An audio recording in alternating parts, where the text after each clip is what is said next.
안녕하세요. 책 읽어주는 그녀, 라라입니다. 제가 오늘 소개해드릴 책은 1일 1페이지, 지적 교양을 위한 철학 수업입니다. 이 책은 2022년 3월에 출간되어 현재 교양 철학 분야에서 많은 사랑을 받고 있는 책이에요. 출판사는 떠오름, 저자는 조희연 님입니다.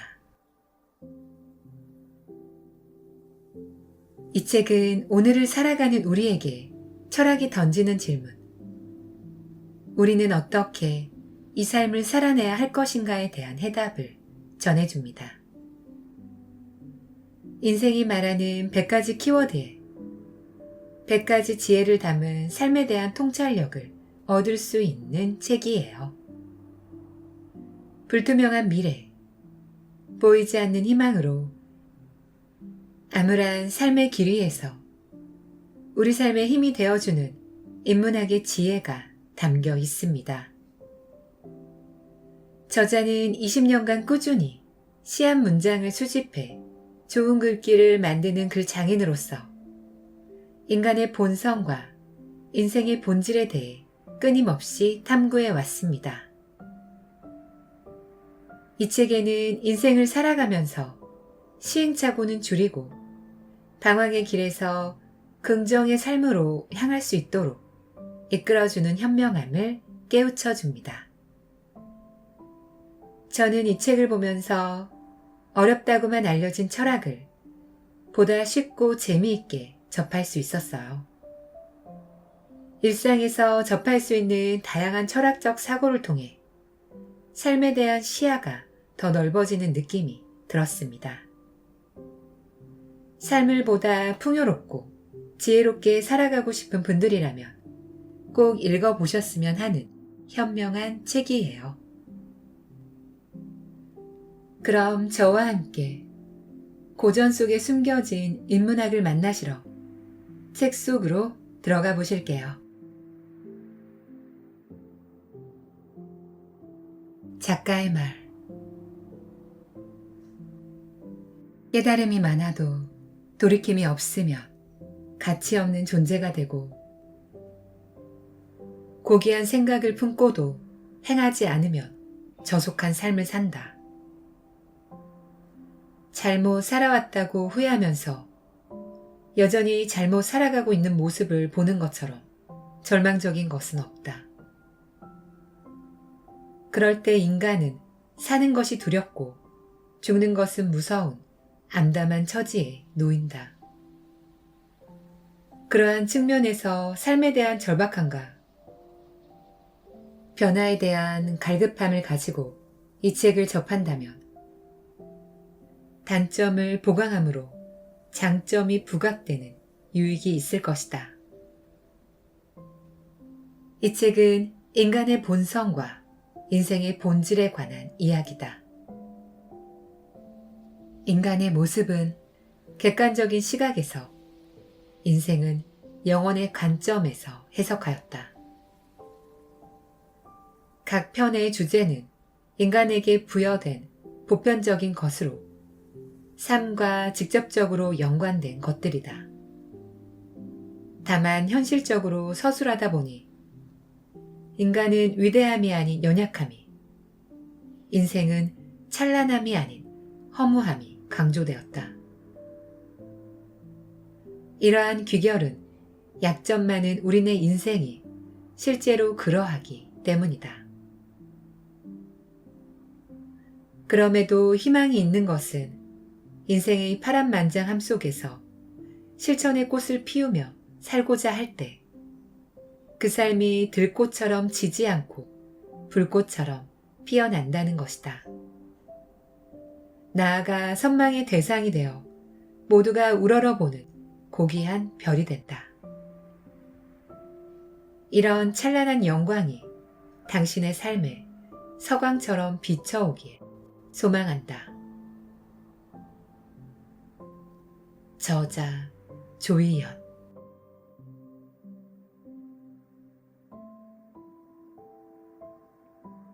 시작과 끝, 깊은 우물로부터 생명수를 얻기까지. 행복은 손이 닿지 않는 곳에 있지 않고 마음이 미치는 곳에 있다.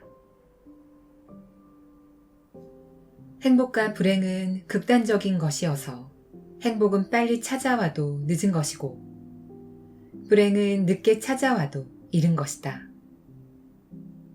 행복은 인간이 누릴 수 있는 가장 큰 만족이며 지속되는 행복은 살아서 경험하는 천국이다. 신은 인류에게 인간답게 살아야 할 의무와 행복하게 살아야 할 의무를 동시에 주었다.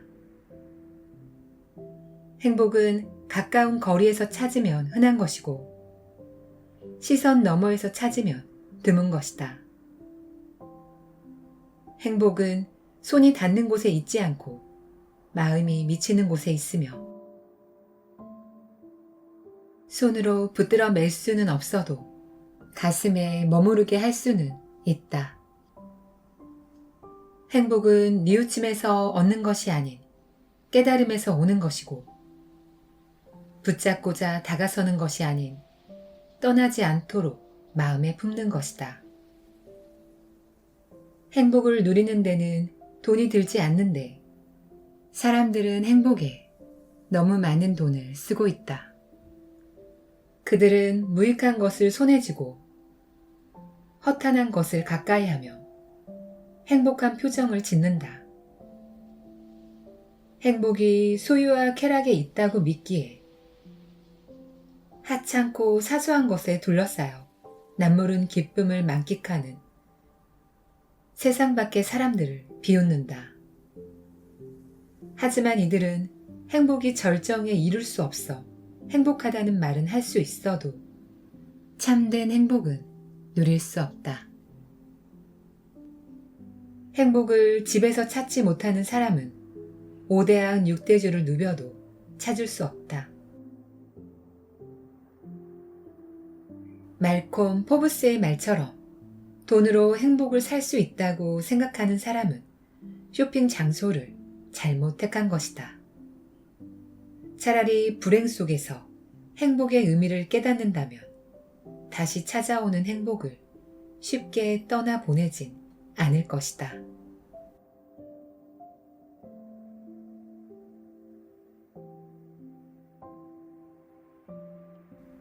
바른 습관을 길들이는 것은 좋은 가르침을 받아들이는 것보다 중요하다.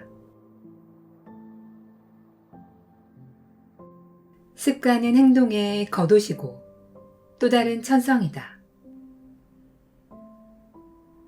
습관은 노련한 기술자와 같아서 그것이 삶에 배면 못할 것이 없다. 습관은 행위의 반복을 통해 익혀진 행동 방식이어서 태도보다 힘이 강하다. 그러기에 바른 습관을 길들이는 것은 긴교한 가르침을 받아들이는 것보다 중요하다. 삶이란 크고 작은 습관들이 얽힌 일상의 어우러짐이기에 인간의 운명은 습관을 어떻게 들이냐에 달려있다. 좋은 습관과 선천적 본능을 실천의 끈으로 묶을 수 있는 자만이 삶을 지배할 수 있다. 악습이 몰락의 앞잡이라면 좋은 습관은 형통의 길잡이이다. 잘못된 습관을 신속히 교정하지 않으면 훗날 그 습관에 전복당한다. 나쁜 습관이 삶에 고착되면 문명인도 야만인으로 전락한다. 작은 노예가 서서히 뽕잎을 먹어치우는 것처럼 사소한 습관이 점차 감각을 장악하고 몸의 기능을 약화시켜 의지까지 개걸스럽게 집어삼킨다. 밖에서 생성된 습관이 은밀하게 안으로 잠입하여 삶을 갉아먹는다. 지난날의 무수한 가오 속에는 언제나 그릇된 습관이 자리하고 있다. 유대인들의 지에서 탈무드의 격언처럼 습관은 처음에는 거미줄처럼 가볍지만 멀지 않아 밧줄처럼 탄탄해진다.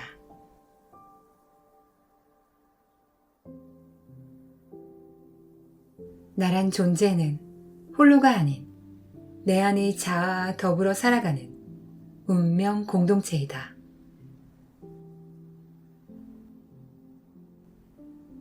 나를 아는 것은 남을 아는 것보다 중요하다. 나를 알면 암과 삶이 조화를 이룬다.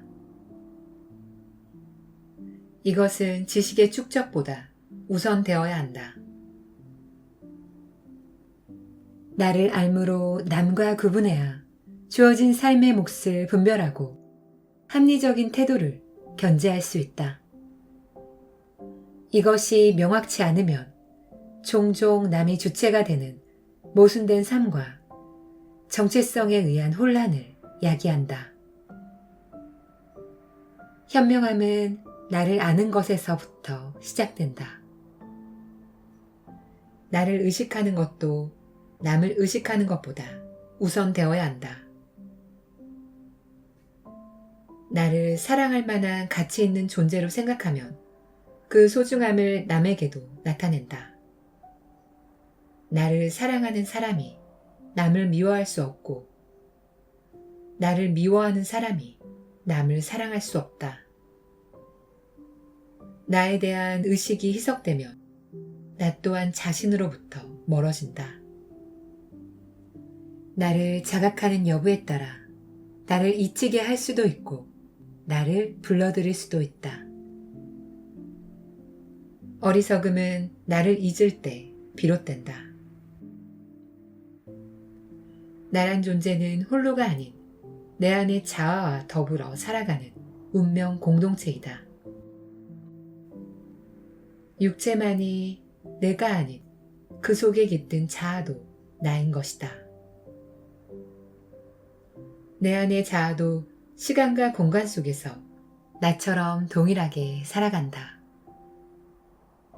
그 자아와 어떻게 사귐을 가느냐에 따라 벗이 될 수도 있고 적이 될 수도 있다.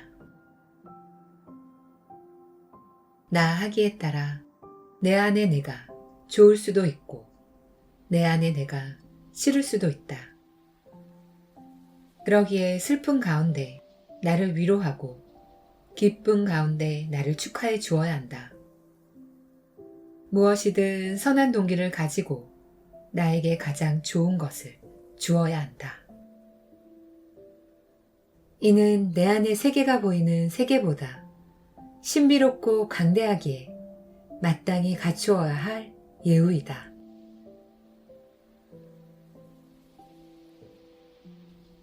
체험과 비움, 참다운 삶을 살 수 있기까지. 목적이 정확하면 방향이 올바르고, 목적이 분명하면 행동은 뚜렷하다. 목적은 달성의 뜻을 두기보다 과정의 의미를 두는 것이 중요하다. 목적을 이뤄 얻는 것보다 과정에서 얻는 것이 더 많기 때문이다. 선한 목적일수록 더욱 그렇다. 하나의 목적이 생기면 그것을 도와줄 수많은 내적 요소들이 생겨난다. 그것들의 이름은 노력, 의지, 인내와 같은 신성한 것들이다. 목적은 평범한 사람을 차원이 다른 삶을 살게 한다. 위대한 정신을 불어넣고 변변찮은 재능을 향상시켜 더 높은 수준에 이르게 한다. 나날이 잠재력을 키워주고 어제의 나를 성장시켜 내일의 완전한 나로 거듭나게 한다. 갈 길을 일러주고 갈 곳을 보여주며 할 일을 깨닫게 해 삶의 발걸음을 재촉한다. 위기에 처할 땐 벽을 문으로 생각하는 발상의 전환을 통해 좌절 앞에 마음을 굽히지 않고 시련 앞에 물러설 줄 모르게 한다. 목적이 정확하면 방향이 올바르고 목적이 분명하면 행동은 뚜렷하다.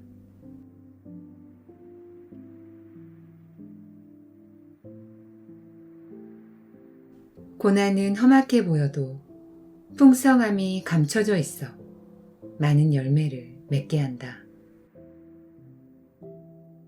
고난은 인간을 쓰러뜨기 위함이 아닌 견고히 세우기 위함이다. 고난을 통해 마음이 온전해지면 삶의 터전도 굳건해진다. 죽었던 정신이 되살아나고 삶의 절박함으로 찾고 구하게 된다. 영혼의 눈이 뜨여 보지 못한 것을 보고 시시각각 변하는 상황을 새롭게 해석한다. 쓰디쓴 고난이 삼킬 만큼 순하게 느껴지고 고난의 한복판에 서는 것이 더 이상 두렵지 않다. 고난을 경험한 자는 삶이 순탄해져도 이전처럼 도태되지 않는다. 유독 의로운 사람일수록 고난이 많다. 이들의 고난은 하늘의 징계가 아닌 합당한 간섭이어서 크나큰 유익이 있다. 고난의 바다를 건너 지혜의 샘을 손에 넣고 고난의 골짜기를 통과해 희망의 문을 발견한다. 고난을 통해 인격이 연단되고 삶은 정련되어 불순물이 제거된 순금 같은 존재가 된다. 시대의 영웅들은 살 수망마저 끊어진 것 같은 고난 속에서 자라 신랄 같은 희망을 고대하던 세상을 구원했다. 위대함이 부여된 찬란한 영광은 고난의 쓴잔을 들이킨 자만이 누릴 수 있다. 역경을 겪지 않는 삶은 지극히 평범하다. 오랜 세월을 살아도 삶의 일부밖에 모른다. 즐거움의 값어치는 매길 줄 알아도 괴로움 가치는 가늠할 줄 모른다. 역경은 피해가면 더 큰 시련과 맞닥뜨린다.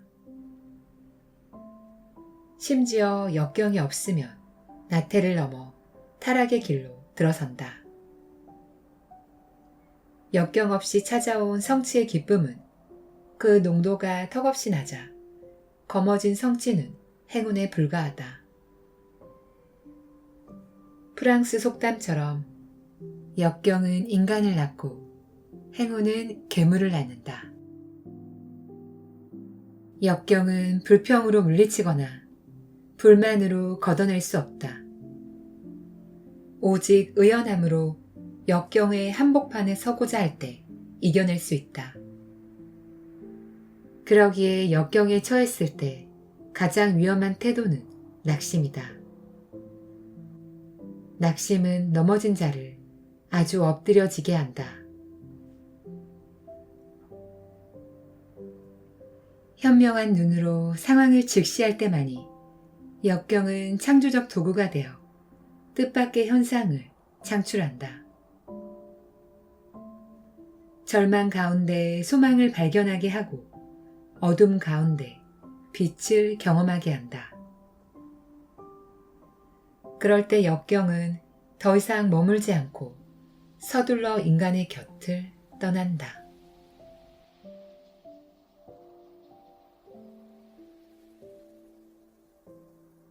인생에서 가장 중요한 날은 영광스런 어제가 아닌 상처투성이인 오늘이다. 오늘이란 인간에게 허락된 가장 확실한 날이며 오늘만이 온 세상이다. 화려한 어제일지라도 그 시간은 과거의 장식일 뿐 나를 단장하게 하는 것은 오늘이다.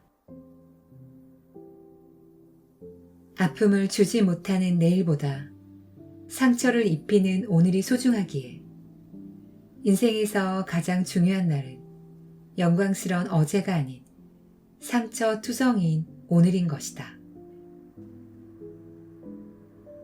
오늘의 주인으로 사는 자는 인생의 주인으로 살 수 있다. 오늘을 잃을까 싶어 노심초사하는 자는 결코 시간을 낭비하지 않는다. 오지 않을 내일에 대한 불확실함을 갖고 오늘이라는 시간 속에서 내일의 몫까지 감당하며 후회 없이 산다. 오늘을 삶의 전부로 여겨 인생을 하루에 몰아넣으며 열정적으로 살아간다. 후회란 오늘을 헛되이 흘려보낸 이들의 전유물이다. 우매한 자는 오늘의 시간 속에서 내일의 마음을 쏟고, 현명한 자는 화려한 내일을 노래하기보다 소박한 오늘을 찬미한다. 신은 어제의 부족함을 채우라고 오늘을 주었기에 인간은 오늘을 독차지해서라도 내 것으로 만드는 특권을 누려야 한다. 오늘을 일상에 접목시켜 새순을 돋게 하고 내일의 삶에 꽃을 피워야 한다.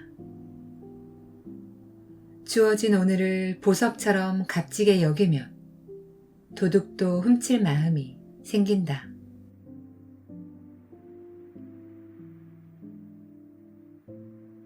지금까지 책 읽어주는 그녀 라라였습니다. 오늘도 끝까지 들어주셔서 감사드려요. 8월의 마지막 주말이에요. 우리 구독자님들은 어떻게 보내고 계신가요? 마무리 잘 하시고요. 다가오는 9월에 더 좋은 책으로 찾아뵐게요. 저는 항상 여러분을 응원합니다. 아시죠? 사랑합니다.